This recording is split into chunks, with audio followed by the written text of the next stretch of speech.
শুভ সন্ধ্যা। আশা করি সকলে ভালো আছো। তো সকলকে আজকের নতুন ব্লগে জানাই স্বাগত। নববর্ষের অনেক রকম মিষ্টি পেয়েছিলাম, তার মধ্যে শনপাপড়িটা খাওয়া বাকি ছিল। তো সকালবেলা ঘুম থেকে উঠে ভাবলাম যে না, আজকে শনপাপড়িটা খেয়েই নিই। খুব ভালো লাগলো। চলো ব্লগটা শুরু করি। সকালবেলার অদ্ভুত একটা ব্রেকফাস্ট বন্ধুরা, এটা হচ্ছে চাল কুমড়ো দিয়ে রুটি, আর একটা অন্যরকম ইউনিক খাবার হচ্ছে মোচার বড়া। দুপুরেরই আইটেম, যেহেতু রেডি হয়ে গেছে সেই জন্য মোচার বড়া দিয়ে রুটি। তোমরা এরকম অদ্ভুত ব্রেকফাস্ট করো কিনা আমাকে কমেন্ট করে জানিও তো। প্রচণ্ড রোদ, আর কি করা যাবে, টিকিটে প্রচণ্ড চাপ। তো হঠাৎ করে চলে আসলাম স্টেশনের হাল কি দেখো বন্ধুরা। তো চলো, দুপুর রোদে একদম মাথা গরম হয়ে যাচ্ছে। দক্ষিণবঙ্গের হাল খুবই খারাপ, প্রচণ্ড রোদ, কিছু করার নেই।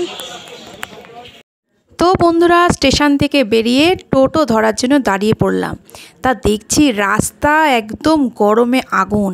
তার মধ্যে দূরে দেখো, লক্ষ্য করো, স্টেশন থেকে যে লোকগুলো বেরোলো, মানে যারা ধরো নবদ্বীপপুরে ঘুরতে আসবে, তাদের একদম টোটোওয়ালারা ছেঁকে ধরছে।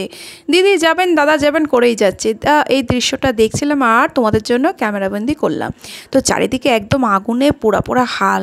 তো আমি ঝটপট, বেশি আর দেরি করলাম না, টোটো করে আজকে ইচ্ছা হলো দই খেতে, কারণ গরম খুব পড়েছে আর সাদা দইটা অনেক দিন খাওয়া হয়নি। তো চলো, টোটোয় উঠে একটু তোমাদের সাথে গল্প করছিলাম। আর দেখো রাস্তায় লোক সত্যিই কম। আর পাশে দেখো কি সুন্দর পুকুর রয়েছে, ওই দূরে একটা স্টেডিয়াম রয়েছে, খেলার মাঠ, সেটা অন্য কোনো দিন তোমাদেরকে দেখাবো। তো চলো যাব রাধা মাজার মোড়ে। সেখানে খুব সুন্দর হচ্ছে মিষ্টি পাওয়া যায়। তো ভাবছিলাম আজ তো মঙ্গলবার, আদেও খোলা থাকবে নাকি। তো রাস্তা দিয়ে যেতে যেতে দেখলাম যে কিছু কিছু দোকান খোলা আছে। আর এই রাস্তার উল্টো দিকে হচ্ছে একটা শপিং মল, যেটা হচ্ছে বিরাট বাজার। প্রায়শই যাই, এই যে সেল ছিল, আর যেহেতু নববর্ষ কেটে গেছে, পুরো একদম সকলে যেন ঝিমোচ্ছে এরকম একটা পরিবেশ। তো তোমাদের সাথে গল্প করতে করতে চলে আসলাম মিষ্টির দোকানে, মিষ্টি নিয়ে ঘরে ফিরলাম। তো রাস্তায় বিমলা মিষ্টান্ন ভাণ্ডার, এই দোকানটা বহু প্রাচীন, সেখানেই সাদা দইয়ের অর্ডার করলাম। আর নিয়েছিলাম কটা স্টক, এই যে কাঠির যে চামচগুলো থাকে না, এইগুলো। তো গরমকালে এরকম দই খাওয়াটা খুবই দরকার, শরীর ঠান্ডা লাগে, ঠান্ডা রাখে। কি আর করা যাবে, টিকিট পাইনি, সারা রাস্তায় লোক নেই বললেই চলে। তো বন্ধুরা, রেস্ট করি, আবার বাদে তোমাদের কাছে আসছি।